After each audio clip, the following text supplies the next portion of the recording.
chop wood, meditate, chop wood. There is a difference between consciousness, between the thinking mind. I find for many people is a good first step. Doing nothing and being still are two very different things. You know, we have different techniques and different styles, but ultimately it's all the same shit, isn't it? Yeah. The most incredible exponential growth in spiritual awareness happening, like we've never seen in the history of humankind. Whether we wipe ourselves out or not, we've got to have fun doing it. Elon Musk is coming up with some tube thing that gets you through the clouds. Do some DMT. Yeah, that's right. Siberia will be much more livable. It'll be warm and there'll be paddocks and people will be going, this is amazing. We're going on a holiday to Siberia. We are on this planet at potentially the most pivotal time in human history where the rate of change is speeding up. It's make or break. I just thought the world has to know about this. I'm Paul von Bergen, the host of Radical Expansion. This podcast is about giving you the tools and the wisdom to radically expand your life with such heart-centered spiritual meaning that when it comes to your final breath, you'll have a little cheeky smile on your face and complete peace of mind. I have helped over 35,000 people expand their lives at my Sydney Healing Centre, Billabong Retreat, and am now bringing this invaluable experience to you through my understanding of ancient wisdom combined with modern science. I will share the simple and highly effective practices to manifest big creative expansion, great abundance, and fun and pleasure beyond even your wildest dreams. Enjoy. Welcome to the Radical Expansion Podcast with me, PVB. Today I'm with a very experienced, wise gentleman whose path has crossed mine a few times over the last few years. He's a meditation teacher, an author, a speaker, and a filmmaker. Welcome to the podcast, Tom Cronin. It's great to be here. Thanks for inviting me along. Looking forward to our chat today, actually. Great. So, Tom, I first came into contact with you, I believe, when I saw the film that you produced called The Portal. And I was super impressed that, wow, my God, this guy's making a film. Like, how amazing is that? Can you just tell me a little bit about what the film The Portal was about and why you made it? Well, it's good to know at least someone's seen the film, so I'm pleased to hear about that.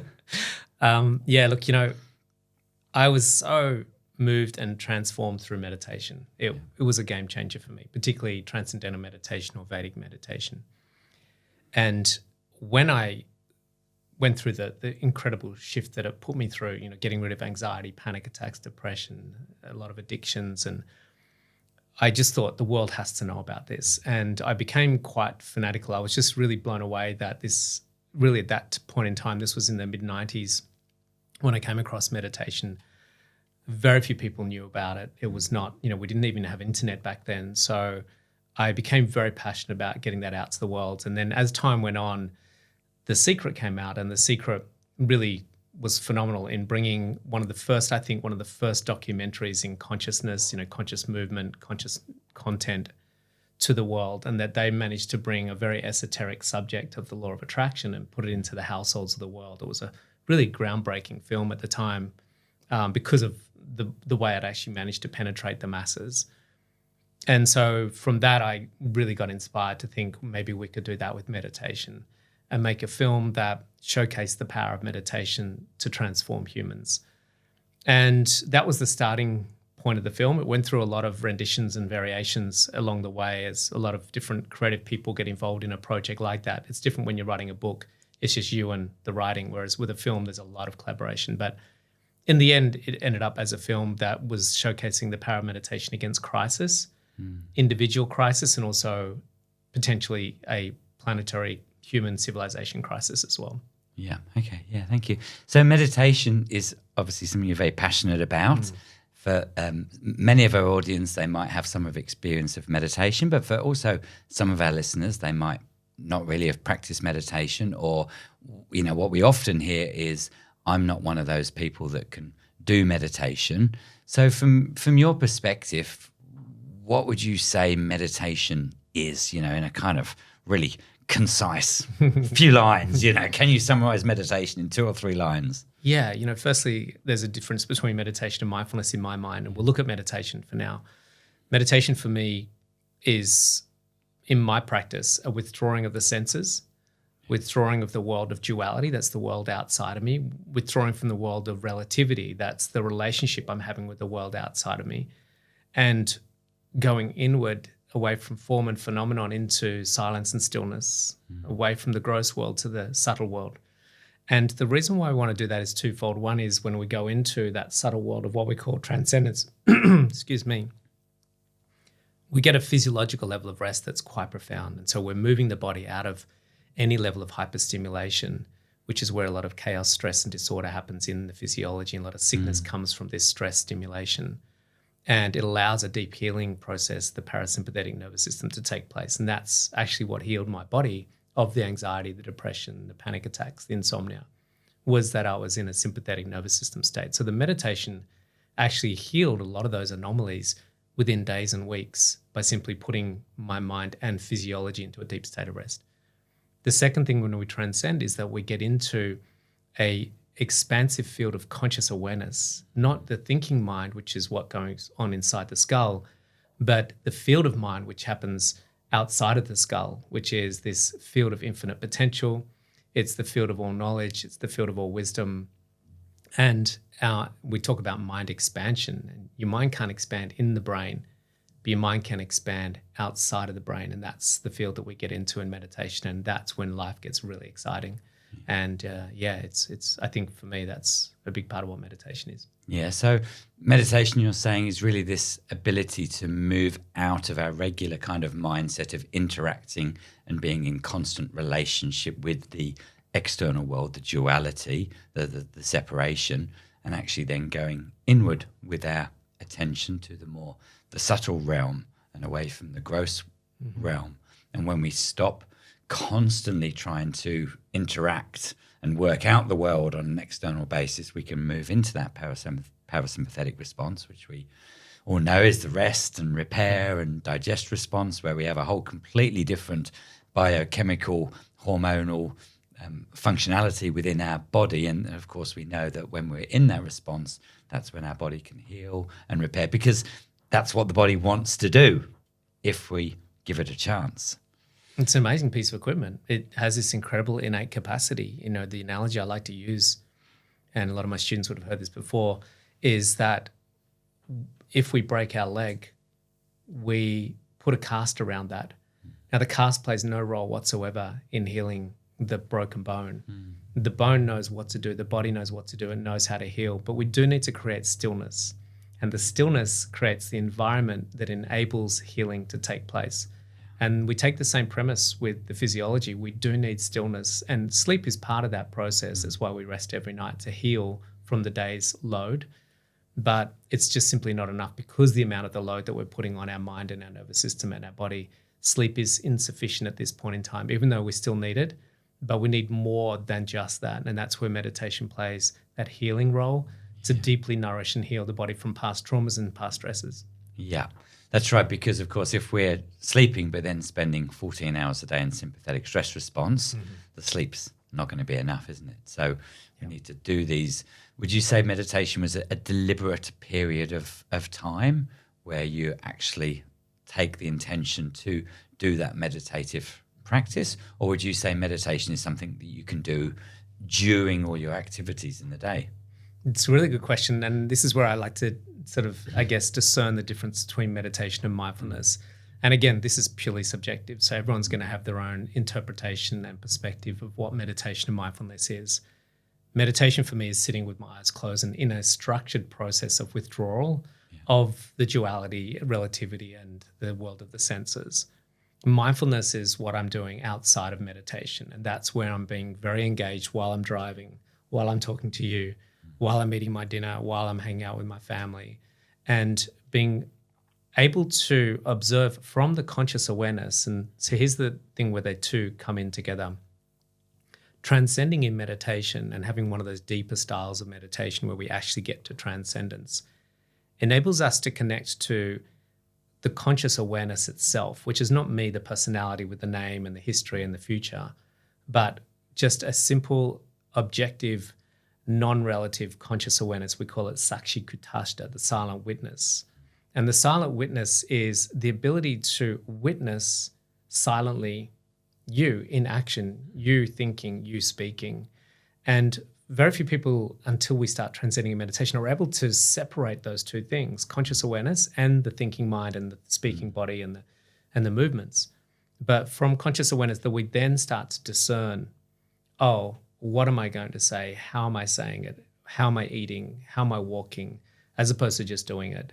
And this is where things start to take quite a fascinating turn, where we start to become a little bit more proactive in the life we're creating and the life we're living, as opposed to just being reactive, where most people are in this operating mode of, a coded construct in their mind and just working from that place. Yeah, that makes sense. So I teach it very similar, but I teach the meditation as what I call the formal practice, which is a period of time you dedicate each day to inhabiting your mind with a particular quality, with a particular intention. And then the formal practice, which perhaps you would call the meditation, then underpins the informal practice, which is, depending on how long you've been meditating for, probably the other 99% of the day. Because, let's say we do 2 lots of 20-minute meditation a day. Well, we're awake for 14, 15, 16 hours. The bulk of our day is still what I call the informal practice. And so some people say to me, well, can't I just skip the formal practice and just be mindful?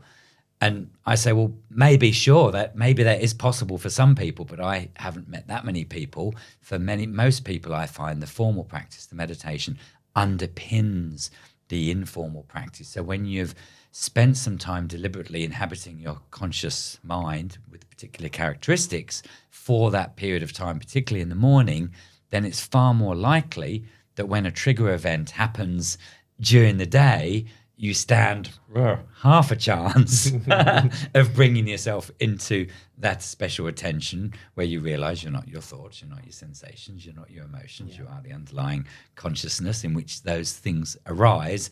And hopefully then there can be the pause in which we can pause and then respond in new and innovative ways which are different to our past habitual patterns. How long would you say someone needs to do this meditation for every day? Well, I like that you said 2 meditations a day, 20 minutes. It's kind of what we generally recommend. There's a beautiful saying, chop wood, meditate, chop wood. So activity either side of meditation plays an integral role in the integration, like you said, the formal practice into the informal.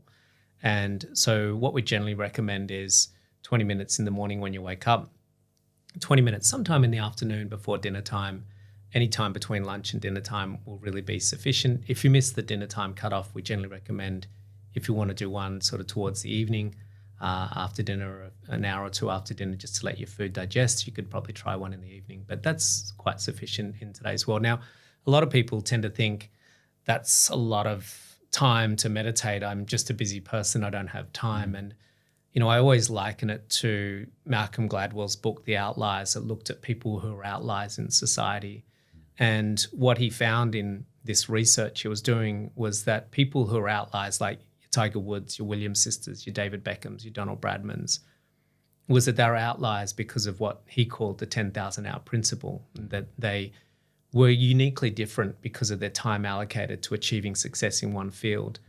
And when we apply that principle to our society, we've become really successful and really good at scrolling, at crosswords, Sudoku, gambling, drinking, shopping, worrying, working hard. And that's because we allocate large amounts of time to that. What we don't allow a large amount of time to is our spiritual practice, our meditation practice yet in this current world. But if we look at enlightened people, and the only thing that is unique about an enlightened person is, other than the fact that they're very blissfully aware and very peaceful and very happy and very content and serene and very healthy, is that they've allocated that 10,000-hour principle to a daily meditation practice. And we just need to shift our sense of values. Most of our world is currently valuing action and acquisition as a source of identity. What can I get or what can I do will determine who I am. And what we're not valuing is how we're being. And the state of being comes from what I believe an important established meditation practice. And when we can prioritize the state of being, then we'll be able to prioritize the time to get into that state of being. Yeah. And that's assessing core values, I think. Yeah. Yeah. So it's funny you talked about we live in a society where action is deemed, of highest value. And so sometimes I tell the story that, if you're sitting there meditating in your house and your wife or husband or kids say to you, what are you doing there, sitting there doing nothing? You say, well, actually, I'm not doing nothing. Actually, I'm actually consciously, deliberately eliciting my parasympathetic response so I can make more immunoglobulin antibodies and vasopressin. I can reduce my blood pressure. I can get my digestion boosted. I can get my immune system really cranking. I can get myself fully activated. So that's not doing nothing, And I think that's the thing, because it doesn't look like there's action or movement. People think it's got no purpose. It's not got any benefit. Whereas, of course, as you and I both know, that stillness has huge benefit, because it cascades through the whole system. It cascades through the whole body. We send that signal to our brain that we can relax, that it can do its repair work, that there is no threat. We do not need to be on high alert for this period of 20 minutes, that we're giving the body permission to do all of its beautiful healing and repair work. And that is, as we know, so incredibly important, so incredibly valuable, because our bodies know what to do. Yeah. If only we give them a chance. Yeah. Well, I love in The Karate Kid, I can't remember the guru's name, the old wise Chinese man, and I hope he was Chinese, correct me if I'm wrong, but he said to the young boy, doing nothing and being still are two very different things. So that's a simpler way of saying what you were saying. Yeah, okay, yeah, cool, okay. Meditation, a lot of people say to me, I can't meditate, my mind's too busy. Is there a particular technique you would give to someone who said their mind is busy, or do you give the same technique to every person? Yeah, look, there's so many different styles of meditation, and you can give instruction to focus on your chakras or focus on your breath or try and empty your mind. And admittedly, a lot of people that have that response, my mind's too busy, I try to meditate, I can't, have probably tried to sit and empty their mind, or probably tried to just still their mind. And that trying itself causes conflict, because there's you trying and the mind not wanting to be tried to be still. And so now we have this collision, we have this tension, we have this friction, and actually can make meditation quite a stressful experience, which kind of defeats the purpose of it. What I find is that, and this was the case for me as well, I tried lots of different techniques before I came across this technique that had a mantra, which is a primordial vibration or frequency that we repeat inside our head that takes the mind from a active beta brainwave frequency down into a deep resonance of the delta brainwave frequency. And so these ancient primordial frequencies, which we give to the student based upon when they were born, I call them birth sounds. And it's something that actually takes all the effort out of the meditation. They're quite phenomenally powerful at, doing all the work for you. So all you have to do as the meditator is just repeat the sound inside your head. Yeah. And that sound will entrain the brain or synchronize the brain from beta down into delta, and by default put the physiology and the mind into these much deeper states of restfulness. And there's no one that I've found in all my years of teaching thousands of people that haven't been able to meditate using that particular process. Right. And usually most students, I taught 70 16-year-old and 17-year-olds just a couple of weeks ago in a large auditorium using their birth sound. And it was phenomenal to see these 70 kids within 3 minutes just drop in. Some were falling asleep because their body was saying, hey, we've noticed that there's not enough melatonin, you're extremely tired, and we need to activate a sleep response. But a lot of them were getting into really deep states of meditation in that window of time. Amazing. And were you able to give all of those people the same birth sound because they were all born at roughly the same time? Okay, yeah. Right. So over what kind of time period does one birth sound extend? Is it like per year or per? Usually around 5-year brackets, depending upon the age. Before the age of sort of like from 18, 19 onwards, they sort of go into 5-year brackets. Before that, they're in 2-year brackets. Yeah, sure. And what advice do you give to people when they're repeating the sounds, when they find they've become lost in thought, when they find their minds become distracted? Is there a particular technique to deal with that? Yeah, think of it like watching Netflix. If you're watching Netflix and something's boiling on the stove, you have to go to the stove and attend to that. And then you come back and start watching Netflix again. And Netflix is the device that captures your attention. You know, you get someone text you on your phone and you attend to your phone, and then you go back to Netflix.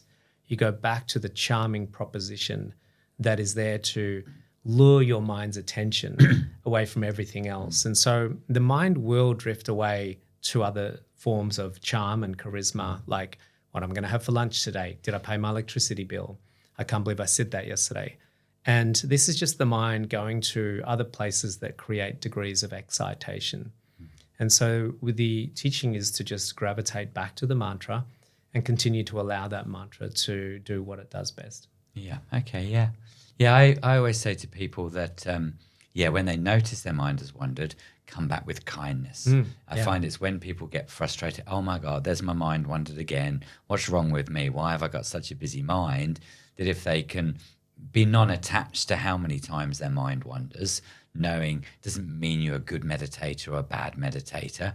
It just means your mind is highly activated at the moment, and that's fine. And as soon as you notice your mind has wandered, just notice it, bring yourself back to the object of meditation in your case. On the mantras, mind wanders again. Oh, there's my mind wandered again. Bring yourself back. And it's that process, a core part of meditation is that process of noticing you've become distracted, bring yourself back. Noticing you've become distracted, bring yourself back. And when you bring yourself back, doing it with kindness, doing it with compassion, because otherwise, as you know, you get locked into a cycle of blame, and then it's not pleasant. And then you don't want to do it again because then you feel bad about it or doing something wrong. So as long as you realize there's nothing wrong with your mind wandering, but the intention is just to keep bringing it back each time it does. Yeah. Would that be similar with your technique? We actually go a little bit further than that. There's definitely one component, which is where the mind will wander because it's just conditioned to do that, and it has been doing that from the moment you're born almost.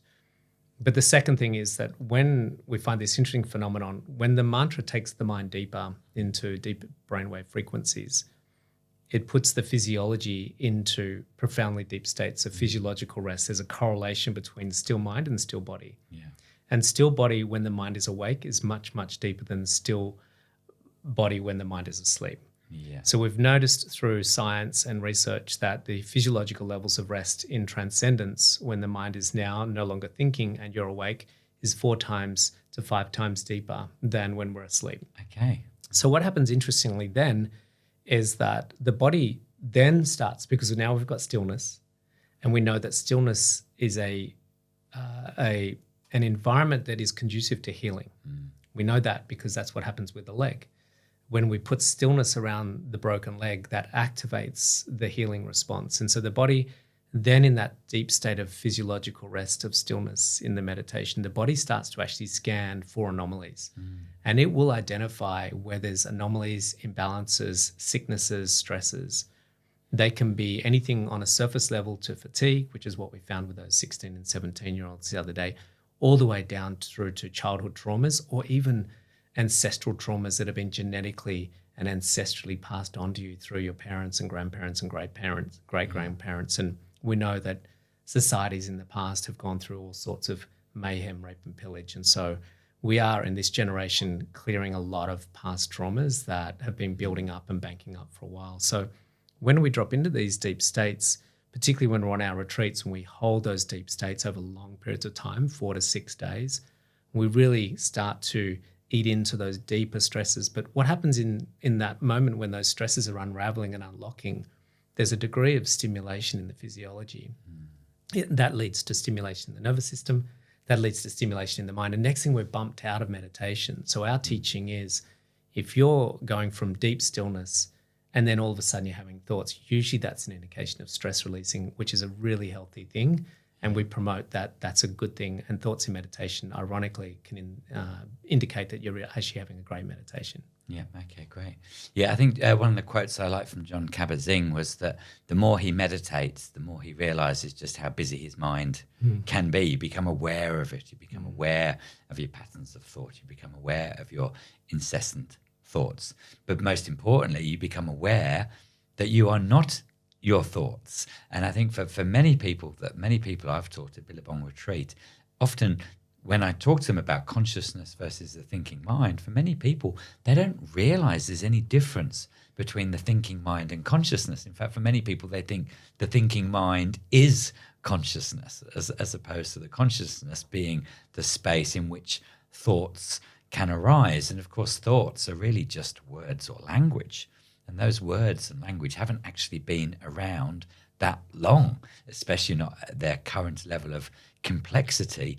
And in many cases, thoughts or the thinking mind is just this new found language and words with obviously meaning rotating around our minds to try and manipulate the world. And that's a very new thing. You know, we've been feeling creatures way longer than we've been thinking creatures. So to start to identify first that there is a difference between consciousness, between the thinking mind, I find for many people is a good first step in terms of understanding who they really are. Yeah, look, I like to give it a little bit more of clarification to help people grasp consciousness, because I didn't understand it myself when the teacher started throwing these words around. These were new words to me. You know, we only ever think of consciousness as something that you're either doing when you're playing football and then you're unconscious when you get hit in the head and you're lying on the ground. But I see it as three forms of consciousness. We've got consciousness, which is when I'm actually interacting with the world. And that's actually when we have a thinking mind. So we have a thinking mind while we're conscious. We have subconscious, which is deeper layers of coding and conditioning and particular patterns that we have that we don't even realize are happening. The way we interact with the world, the way we think on a general basis, a lot of that is deeply inherent in our subconscious layer. And then we've got pure conscious. Now, the reason why we add pure conscious to this one is because conscious is in some way polluted because it's conditioned. Subconscious is definitely polluted because it's conditioned. Pure consciousness isn't polluted at all. It's simply just awareness itself. It has no flavors, no essence, no sort of interpretations that are subjective based upon life experiences. And that's the one we want to discern between consciousness and pure consciousness. Pure consciousness has no thoughts in it. Sure. And is pure consciousness the state that one is getting into in the transcendent state? Yeah. To experience being pure consciousness. Yeah, it's a two-step process. First, we transcend. We call this turiya. Turiya in Sanskrit means the fourth state. So we've got thinking, deep sleep, and dream state. And then the fourth state is when we transcend in meditation. So I'm awake, I'm conscious, but I'm not thinking. And this is what we call samadhi. Yeah. And two words we get in English derived from samadhi. Sama means same, S-A-M-A, and D-H-I means intellect in Sanskrit. So same intellect means the intellect's not changing. It's in samadhi, it's in stillness. It's in stillness, but it's in awareness. And that's the first step, to transcend in meditation with the eyes closed. Now, through the regular meditation, morning and evening, dropping in and coming out, that consistency over time enables us to bring pure consciousness into a simultaneous state of being consciously aware at the same time. So I'm having a thinking mind in my conscious state, and I'm having pure consciousness integrated into that simultaneously. And this is what we call the fifth state of consciousness, cosmic consciousness, where we are now having this sort of dual experience of Tom, the personality that has thoughts and feelings and physicality, but simultaneously is very aware of pure consciousness being pervasive through that experience. Yeah. And so now we've got the two things at once. Would that be, you know, when I'm discussing meditation with people, you know, I explain to them, okay, keep coming back to your awareness, keep coming back to your body, keep coming back to your breath, whichever thing we're focusing on. And at the end of the meditation, I'll say, do you remember experiencing any times of awareness in between thoughts, in between sensations, in between emotions?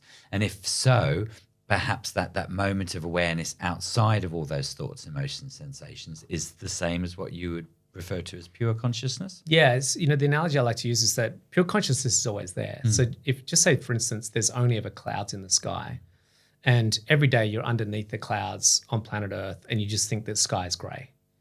And then one day someone introduces a plane, and then you get in a plane and you go up, and then the plane goes through the clouds, and then you come up above the clouds and you go, wow, it's blue sky here and there's sunlight. Now, that was always there. It's just that you didn't have a mechanism to get there.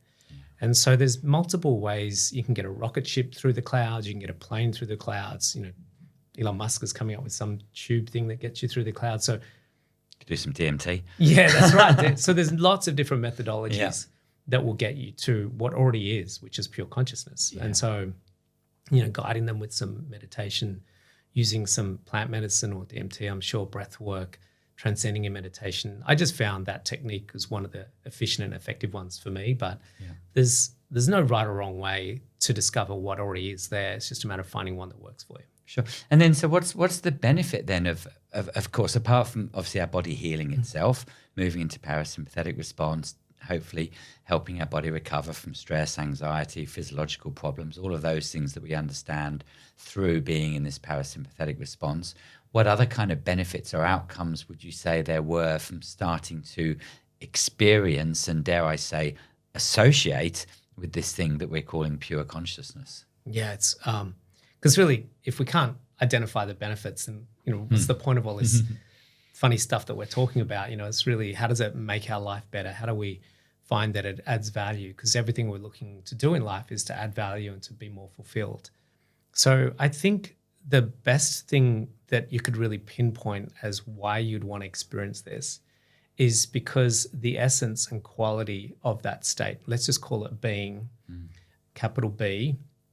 So we're a human being, a human in being, and being is the essence of all reality, the fundamental, absolute level, the subtlest level of reality. Now, being has a quality to it, and the quality of being, the essence of being, is actually bliss. And bliss is an infusion of love and joy and peace. And so when we bring the infusion of this essence of love, joy, peace, bliss, they're actually some of the highest frequencies on the planet, the highest frequencies that we can experience as a human being. If you look at the love frequency chart, you'll see hate and guilt and shame and anger really low in 20, 30, 40 hertz, HERTZ. But if you look at peace and enlightenment, love is 528 hertz, peace is like 600, enlightenment 700 to 1,000. And so if you want to live with some of the highest vibrational states in your body, then we need peace. And peace is the result of being in being. Being is peace. And so if we want to resonate at a high frequency, then that's why we'd want to do it. Yeah. Interesting you talked about the different frequencies of different emotions, love, shame. I've definitely talked a lot about shame being the lowest vibrational energy because often it's a certain level of disgust about who we are as a thing, as a creature, whereas guilt is more feeling bad about something we've said or done. But I also heard recently actually about some research that was done on the electromagnetic field given out by people either A, practicing loving kindness and trying to radiate loving kindness, versus actually people just trying to be their authentic selves.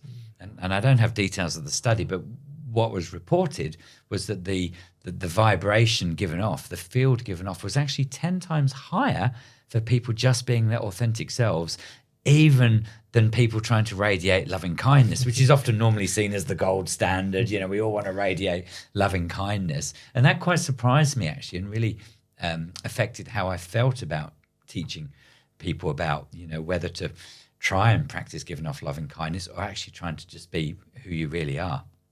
Have you heard similar things? Or no, I haven't heard that before. It's a really tricky one when we start exploring authentic self because there's so much ambiguity in that. And someone who's chronically depressed because they were beaten up as a kid and told that they were unworthy, or they did some things in life that resulted in huge amounts of shame and guilt, that's going to be their authentic self to experience that, but that won't put them in a high frequency. So it's a tricky one. I think there's too many variables in that for me to make a black and white opinion around it. I'd just say, everyone's trying to do the best they can based upon a lot of their experiences and conditioning that they've had. I was talking to a friend the other day. She's actually a student, about someone in their life that is a really extreme sociopath and narcissist. And it's easy for us to have extreme judgment about that person and who they are and the way they behave. Yet I asked them what sort of childhood have they had and what sort of upbringing did they come up through, and it was brutal, absolutely horrendous. And one thing we teach in the Vedic tradition is to take in the storyline of everything. The storyline of this chair has a very long historical storyline to actually get to this particular studio, even from getting the metal out of the ground to make the legs. And every human has a storyline, and not just in this lifetime, it's in previous lifetimes as well, and also in ancestral lifetimes. So the American Indians take into consideration the long body.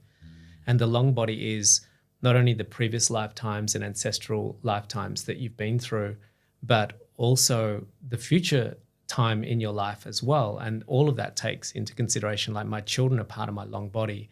And what legacy I'm leaving behind, my students, the impact that I'm leaving on the world, the impression and the footprint that I'm leaving on the world is all part of my long body, future and past. And so what I think is something that helps us to be more compassionate, loving and kind is to take into consideration everyone's long body and see what we can do to assist and support humanity as a general rule. Yeah, I think that's really beautiful. It sort of sums it up to me. In many ways, everyone's doing the best they can given the circumstances they have been given, and I've been doing a lot of internal family systems work, or family constellations as it's sometimes known, which is actually really about examining these long bodies, you could say. And in some ways there's representations within these internal family system reenactments, if you like, that happen, where we look at the grandparents, we look at the great-great-grandparents, and we try and understand their story, which actually sort of gets delivered through the quantum field. It's pretty out there.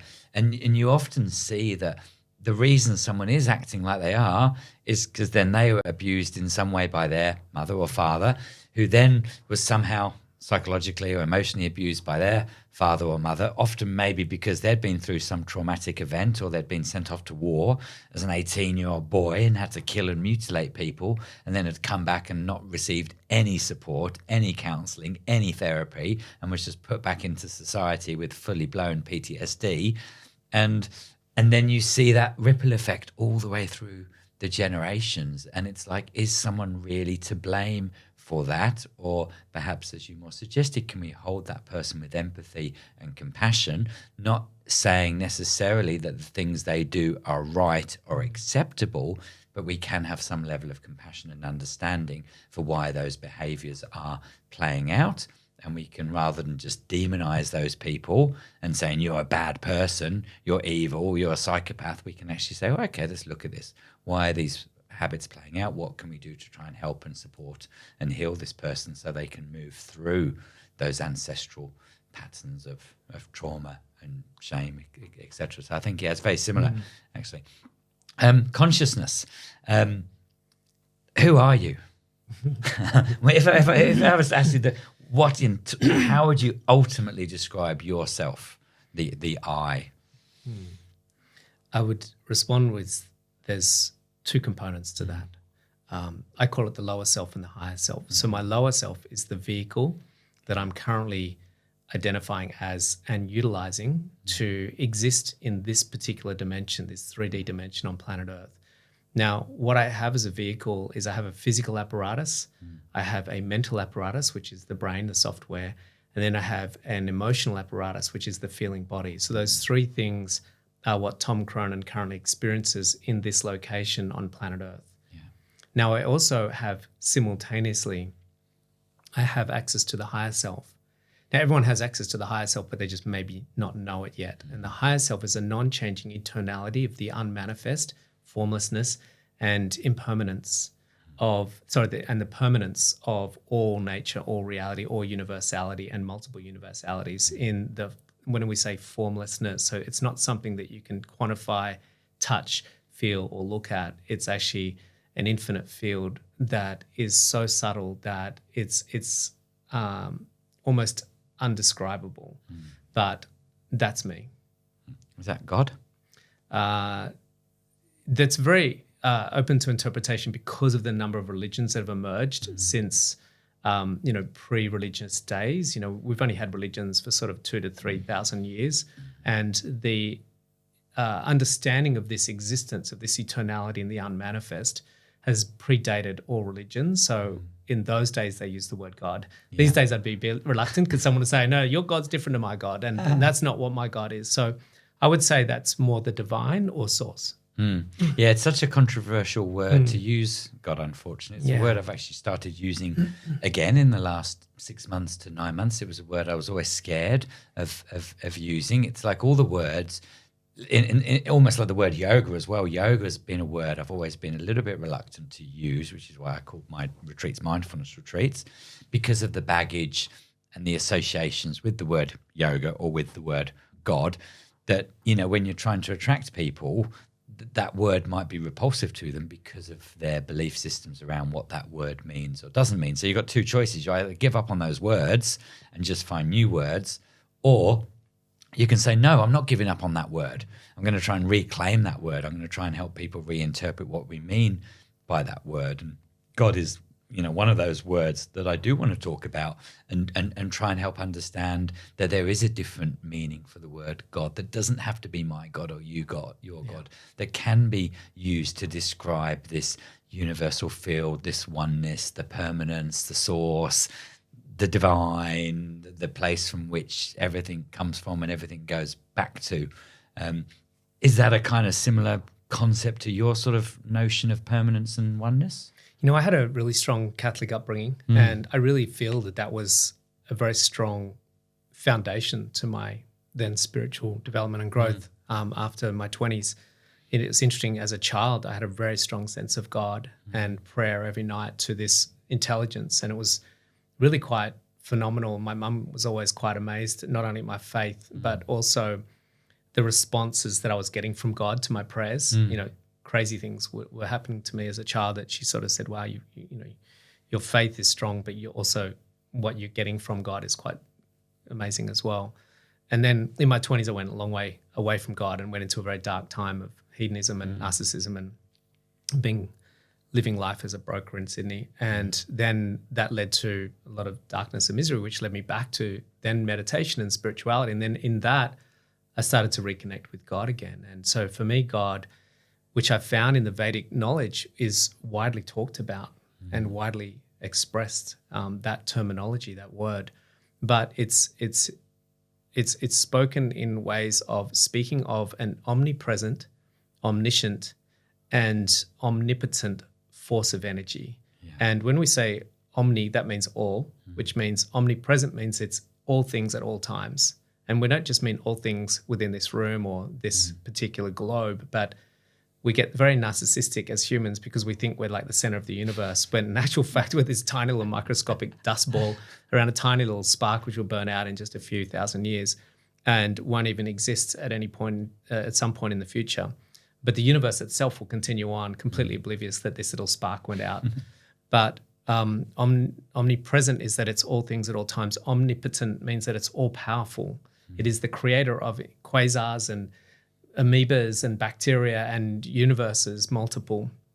And it's also omniscient. It means it's all knowing. It has access to all knowledge. And if it's omnipotent and omniscient, all knowing and all powerful, and it's omnipresent, which means that it's all things, that means that we're in some way, shape or form an essence of that, which is really quite confronting for people to grasp. Yeah. And do you see that as the same thing as pure consciousness?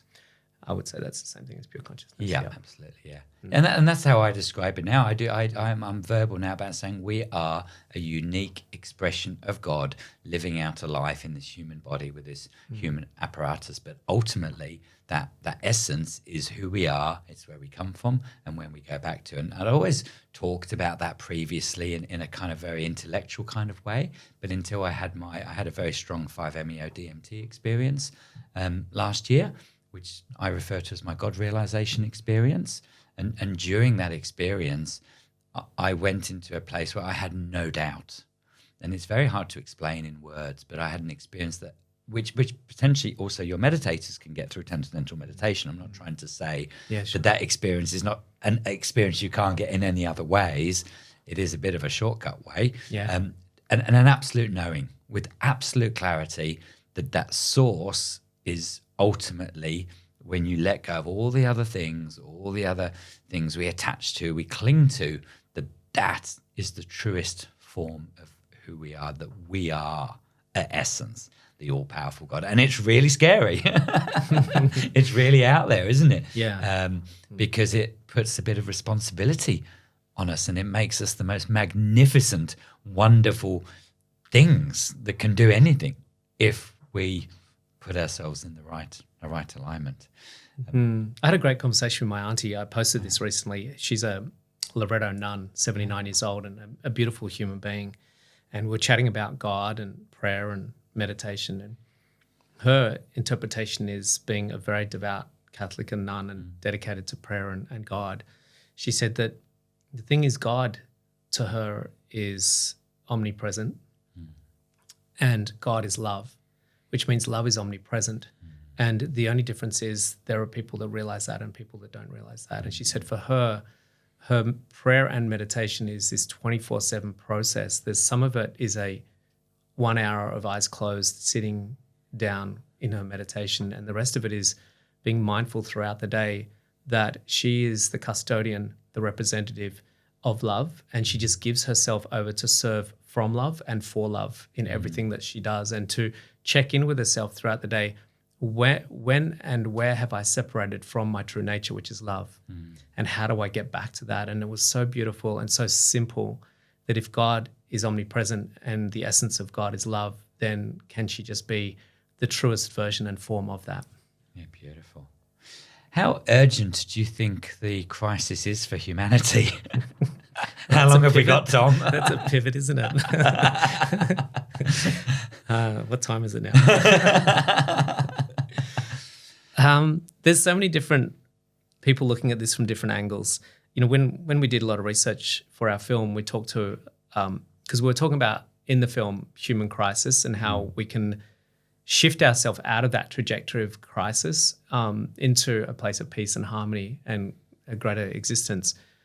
And we looked at it on a micro level, which is individual people, and then we looked at the macro. And what we saw in the macro was that humanity has been in quite a crisis for a long time, as far as if you just have to walk down streets of San Francisco and LA and have a look at what's going on and think, wow, how is it that humanity is here? We're in one of the wealthiest cities in the world, and we have people lining up in tents on streets completely addicted to ridiculous amounts of drugs and homeless and sick and unhealthy and unhappy. And we see this currently with conflict and war and famine and disease all around the world. A lot of greed and corruption. Excuse me. And so we're not quite there yet as far as an enlightened planet. We know that for a fact.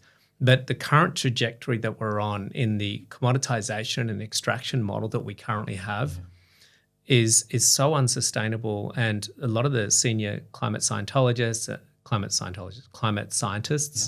and thought leaders in a lot of different spaces really suggest that we're on a fast track to annihilation as a species, existential crises, where we're really facing, at some point in the not too distant future, an unsustainable capacity to live here on the planet.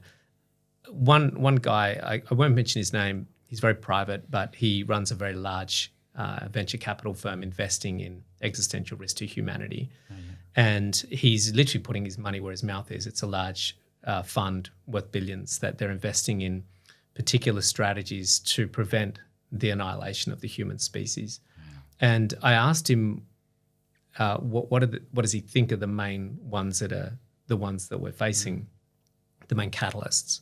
I said, is it environmental? He said, it's not actually the biggest risk we see. And they're doing a lot of research, obviously, with billions of dollars investing into existential risk to humanity.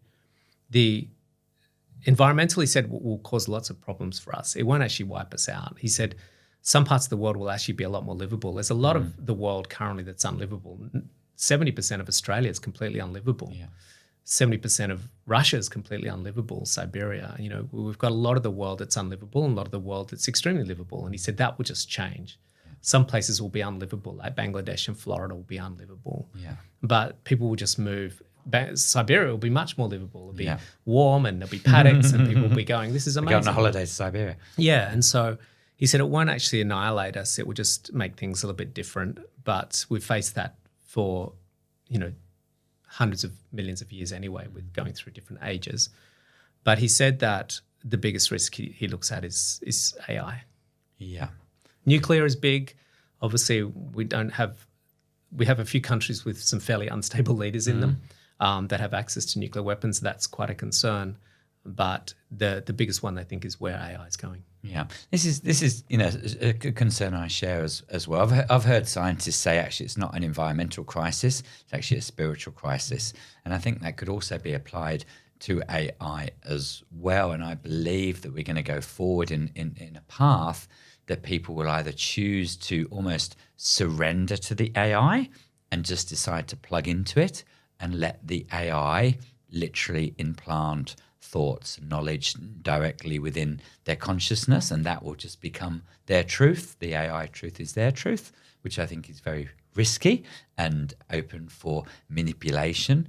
Or there'll be the people that actually don't surrender to the AI but do surrender to God, to realize that actually God is their true essence, that we are all connected, we are all one, and yes, the AI can play a functional role for us in helping us get stuff done, but it's not who we are and it's not who we should become. So from my perspective, really, the crisis is helping people refine or remember their spirituality, because ultimately I believe we're all deeply spiritual creatures. But in the Western world, we haven't remembered our pagan indigenous past for quite a while. It's been quite a while since we remembered where we've come from. A lot of people have turned away from the Catholic or the Christian church for whatever reasons. It hasn't had the best publicity in the last 20 years. So a lot of people that I'm in contact with have decided, because they don't resonate with the Catholic or the Christian churches at the moment, that makes them not spiritual.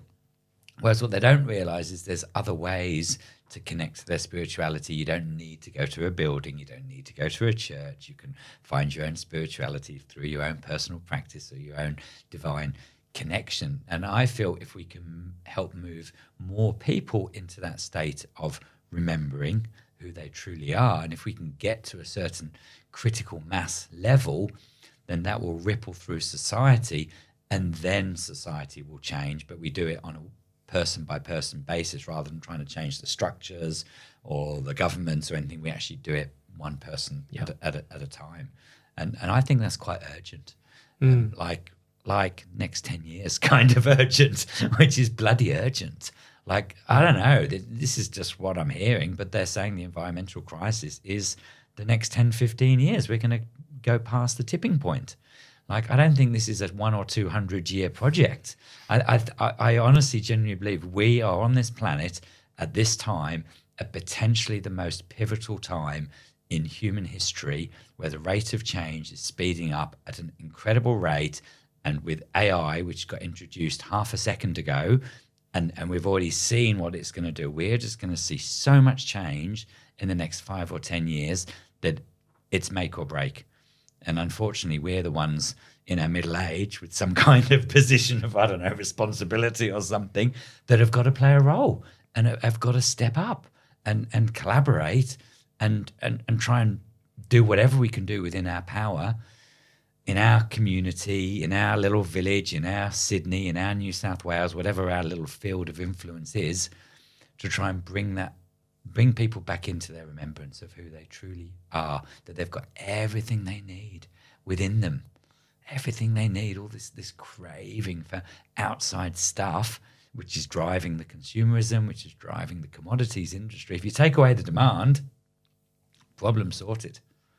So, yeah, that's what I'm hoping to do with Radical Expansion, really, is to try and promote spirituality in a way people maybe haven't resonated with before. And I think it's nice for us to acknowledge the flip side to all the doom and gloom, in that the mere fact alone that we're having this conversation and people listening in and watching, walking their dog in Venezuela, or, while they're driving down the freeway in Las Vegas or something. And, we've got this incredible, to me, it's almost like a neck and neck race. We've got incredible changes happening in technology, in AI, and in the environment. We've also seen the most incredible exponential growth in spiritual awareness happening, like we've never seen in the history of humankind. This stuff was exclusive to ashrams and monasteries, a tiny, tiny handful of people who lived in extremely remote locations for 5,000 years. And the information, the practices, the processes never left those domains. And now just in the last literally 10 years, we're seeing plant medicine, breathwork, yoga, tantra, become incredibly mainstream. And the proliferation of this knowledge, these techniques, these practices is spreading like wildfire. And it's almost like, it's the analogy I like to use with my audiences is that it's like 22-all. There's 3 minutes to go before the game is over, and no one's leaving the bleachers because this could go any way. We just don't know. Is consciousness going to supersede and get to the point where we make the changes quick enough, or is it past the tipping point and we're not going to make it in time? And I don't think it's all over yet. I think, we've got some of the greatest spiritual leaders in the history of humankind: Ramana Maharshi, Sri Sri Nandamayi Ma, Paramahansa Yogananda, Maharishi Mahesh Yogi. They all have Instagram accounts. They don't even live in their body anymore, and yet the knowledge is passing on and spreading, and we can access it now like we've never been able to access it before. Nothing's hidden anymore. Nothing's behind veils. It's all out. The plant medicine, the breath work, the yoga, the tantra, all of this is coming out now for a very particular reason. A, because we need it to, and B, because I think we're at that tipping point where we're ready for it. And this is really exciting. I think we should all be patting ourselves on the back and saying, yeah, this is fascinating. We're making huge progress, and we should all be getting on board this bus because it's a really awesome ride. And it's going to be really good fun. Really good fun, absolutely. Regardless of what happens, whether we wipe ourselves out or not, we've got to have fun doing it. I think there's a lot of that fear, that doom and gloom. I understand, biodiversity is decreasing, the environmental crisis, it seems overwhelming, it seems impossible. But I think one thing that COVID did show us is that change can happen very quickly. Yeah. We saw how quickly the whole world operated, changed almost in a few months. So change can happen with the right reason and the right impetus and the right drive behind it very quickly. So that actually gives me confidence that with the right energy, with the right momentum, we can see that change happening. And I agree with you. I think it's 22-all. It can go either way. And I think it's, all going to happen in the next 10, 20 years. And I think it's an awesome time to be alive. It's going to be a wild ride. I hope you and I can collaborate and support and share and both bring our beautiful skills to the world, because we all bring different skills from different perspectives, and I think that's what makes us all really special. So I look forward to doing more work with you, hopefully, Tom, and getting you back on the podcast sometime in the future. And just remember, when it's 22-all, it's actually when all the players play their best game. It's when they dig their heels in, they're not giving in at this point. I look at my auntie, like I said, she's a Loreto nun. She's 79 years old. She's based in Albania, where she works against global human traffickers. Yeah. And like you said, to do what we're doing with joy, to not be dragging our knuckles and slumping our shoulders and going, oh, the world's screwed up, I'm not going to play anymore. She does everything that she does with such joy and such love and such gentleness. And yet she's fighting some of the toughest people on the planet. She's been acknowledged by the UN and the Pope for her work in person. And so I think it's not just what we do, but it's how we do it. Yeah. And that's something we've got to remember, that, I myself am certainly not perfect and enlightened, and I still have days where I'm like, sorry to shock everyone. But, there's times when it's tough and you feel despondent and you feel like just getting a day job, and it's not a walk in the park all the time. And I think it's good that we don't sugarcoat it and try and pretend it's something that it isn't. But at the same time, there are what gets me back in the saddle and back in the game is just knowing that this is what I enjoy doing. Yeah. And to do what you do and do what you do that you enjoy doing, and do it with love and do it with passion, and do it knowing not that it's your responsibility to save the world, but if you enjoy doing that and it makes a difference, then just keep giving it a shot. Yeah, and I've got a huge respect and honor for all the beautiful healers and teachers that I have in my life that I see. You know, they're doing it alone. They're doing their beautiful teachings. They're doing their marketing. They're doing the social, doing the financials, and it's a hustle. It's a competitive field out there, and it's hard to keep the money coming in, to keep the mortgage paying, to keep the kids fed and all of that kind of stuff. And I'm really in awe of the people doing that. And I also feel extremely lucky and privileged myself because of, you know, the business that I've got that does kind of run itself now, and does bring in an income for me, that I do have space and time in my life. And so I realize that is a huge privilege and honor that I've got. And I think with great privilege comes great responsibility to, you know, what am I going to do with that free time? How am I going to spend my energy now? You know, because I don't have to hustle doing the business anymore. And that's really what I want to do with this radical expansion, try and use my energy to, you know, collaborate with people like yourselves to share this wisdom, because we all act as different bridges. Some people connect with you more, some people maybe connect with me more, some people connect with other guests I've had on the podcast more, and that's beautiful because different people resonate with different things. But ultimately, I think what this conversation shows is we think the same thing. You know, we have different techniques and different styles, but ultimately it's all the same shit, isn't it? Yeah. That we are from this one place, that we can get to this enlightened state where we can experience bliss and joy and peace and harmony, and we don't need to spend any money to do it. Tom Cronin, thank you very much for coming on the podcast. It's been a real pleasure, and I look forward to welcoming you again another time. I'd love to come back. We'll put in the show notes how people can connect with you, how they can come on your retreats, how they can connect with any of your events. We'll have a link to your websites and everything in the show notes. Thanks very much. It's great to tune in with you and connect in and share space. And thanks everyone for joining in and sharing space with us as well. Awesome. Thanks, Tom. Thanks. You have been listening to Radical Expansion with PVB. All the information about how to connect with this week's guests will be in the show notes. Till next time, love you guys.